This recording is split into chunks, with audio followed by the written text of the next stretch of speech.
નક્ષત્ર પ્રમાણે મેળાપક થાય છે. જે મેળાપક હોય એ અવઢા ચક્ર પ્રમાણે આપણે ચંદ્રના નક્ષત્રના ચરણ ઉપરથી કરીએ છીએ. તો આજની તારીખમાં સ્ત્રીઓ બહાર આવી ગઈ છે. તો માત્ર ચંદ્રના નક્ષત્ર નહીં, સૂર્યના નક્ષત્ર પણ જોવા જરૂરી થઈ ગયા છે. એટલે ચંદ્રના નક્ષત્રથી જો થતું હોય તો એ આપણે રોંગ મેથડ ઉપર જઈ રહ્યા છીએ. અને એ એડવાન્સ એસ્ટ્રોલોજી એવી વસ્તુ છે કે જેને આજના જ્યોતિષીઓ કદાચ ના જ પાડશે. હું તમને 2-4 એક્ઝામ્પલ આપી દઉં એના, કે મારી દ્રષ્ટિએ રિસર્ચમાં એડવાન્સ એસ્ટ્રોલોજી શું છે. એક વ્યક્તિ જેના ખાડાના સ્વામીઓ ત્રિકોણમાં પડ્યા હોય અને ત્રિકોણના ગ્રહ ખાડે પડ્યા હોય, પાપ ગ્રહો ઉચ્ચના થઈને બેઠા હોય, તો એ લોકોને જ્યોતિષ શાસ્ત્ર પ્રમાણે એને દેવું થવાના યોગ કહેવાય. દેવું થઈ જાય, એના માથે દેવું થઈ જાય. તો આજે દેવું થવાના યોગ હોય એને તો લોન કેટલી બધી મળે, કરોડો રૂપિયાની લોન લઈ જાય ને, ભરવાની તો કોઈને આવતી જ નથી. તો એડવાન્સ એસ્ટ્રોલોજી એવું કહે કે દેવું થવાના યોગ હોય એને લોન જલ્દી મળી જશે. બરાબર. પાપ યોગ, વતનથી દૂર, કુટુંબથી દૂર, દેશથી દૂર, એને શું કહેવાય? પાપ યોગ. તો આજે 30% લોકોને પાપ યોગ જોઈએ. અમેરિકા કોણ નથી જવું? બરાબર.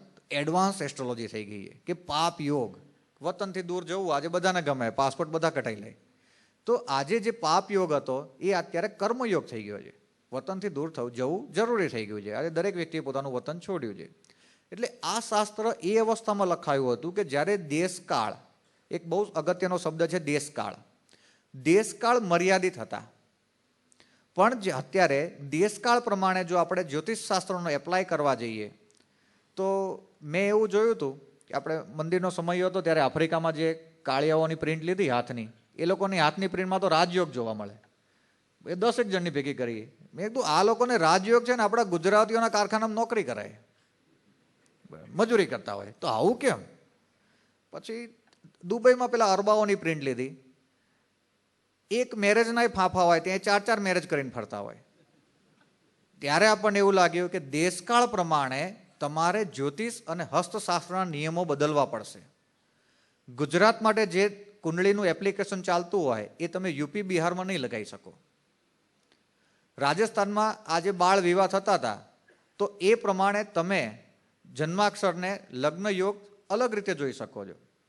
એટલે જ્યારે પણ હોરાની વાત કરું છું, હોરા એટલે તમારી જન્માક્ષર જે વ્યક્તિ જોઈ રહી છે એ જો જાગૃત હોય તો એ હોરા કામની, નહીતર 21 રૂપિયામાં આપણું સોલ્યુશન થઈ જશે.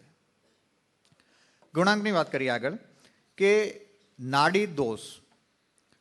નાડી દોષ ઉપર હું થોડીક વાત કરીશ કે નાડી દોષ એટલે શું. મૂળ 3 નાડી છે, આદ્ય, મધ્ય અને અંત્ય આપણા શરીરની.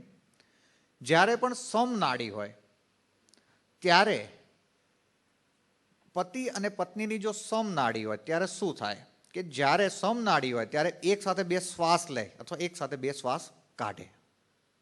હકીકતમાં જ્યારે વિષમ નાડી હોય ત્યારે આમ ચાલવું જોઈએ. એક શ્વાસ કાઢે, બીજો શ્વાસ લે, બીજો કાઢે, એક લે.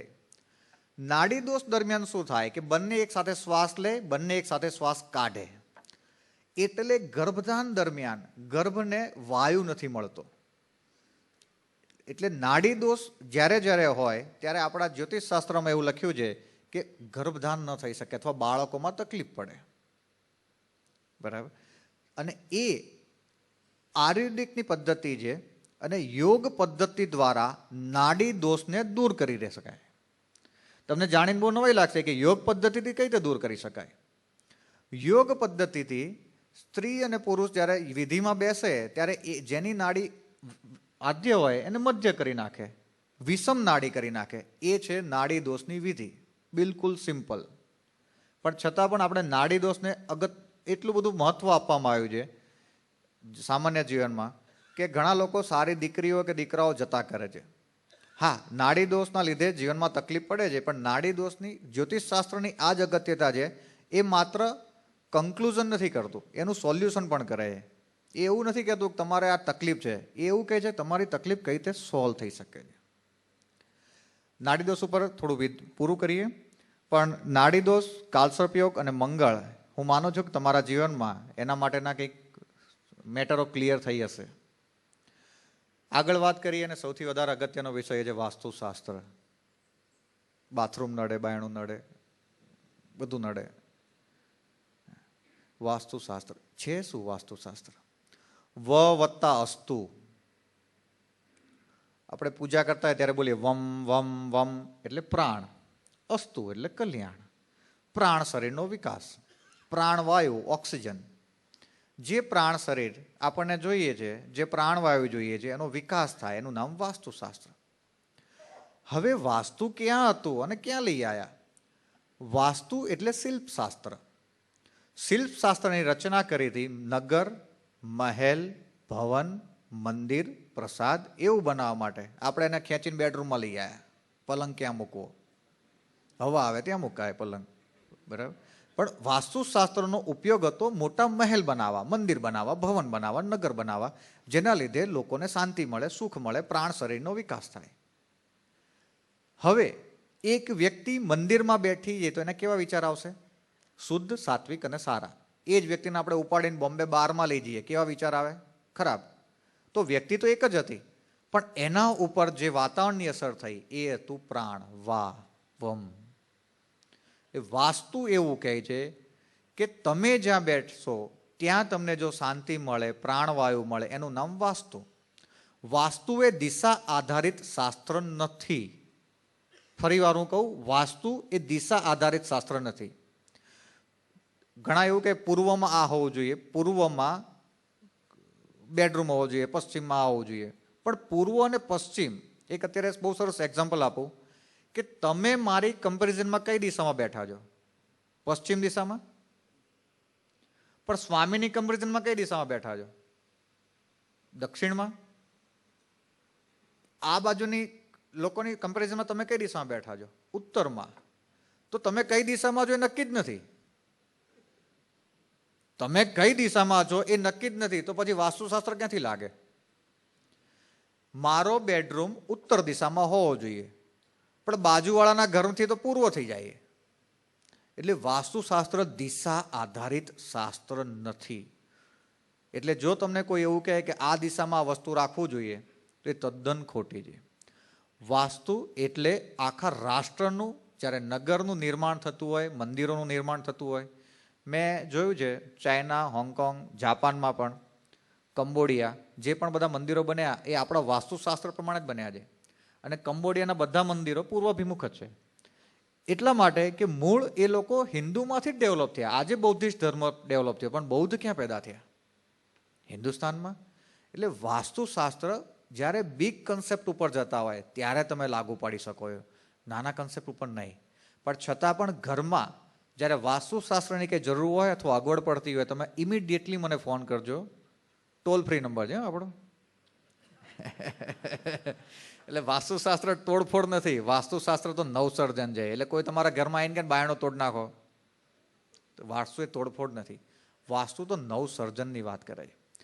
4-5 બહુ સારા પોઈન્ટની વાત કરું કે જયપુરના જેટલા પણ મહેલ બન્યા એ વાસ્તુશાસ્ત્ર પ્રમાણે બન્યા હતા.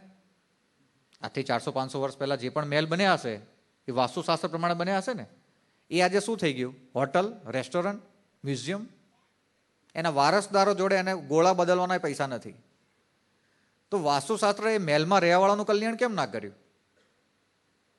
પ્રશ્ન ઊભો થાય ને આપણને કે જો વાસ્તુ જ પ્રમાણે એ બધું બન્યું હતું તો એના લોકોનું કલ્યાણ કેમ ન કર્યું?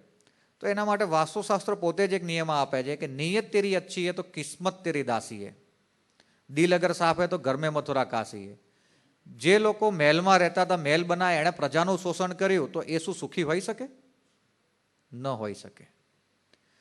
એક આપણે ટાવર લઈએ 20 માળનો, જેના એન્ટ્રન્સ, બાલ્કની, કિચન બધું વાસ્તુશાસ્ત્ર પ્રમાણે બનાવ્યું છે. એમાં 10 ફેમિલીને રહેવા બોલાવીએ તો શું 10-10 સુખી થશે? એક ટાવર હોય, એનું કિચન, બાલ્કની સરખું 3જા માળવાળાને જેવું હોય એવું 4થા માળવાળાને હોય, એવું જ 8મા માળવાળાને હોય. પણ છતાં પણ એમાં રહેવાવાળા 5 જણ સુખી હશે, 5 જણ દુઃખી હશે. એટલે વાસ્તુશાસ્ત્ર ઉપર જીવનનો આધાર નથી. વાસ્તુ નસીબ નથી બદલતું, વાસ્તુ માત્ર વિચાર બદલે છે. ઘણા બધા વાસ્તુશાસ્ત્રી છે એ લોકોને અત્યારે બહુ તકલીફ છે. એ લોકોએ પોતાનું કલ્યાણ નથી કરી શક્યા.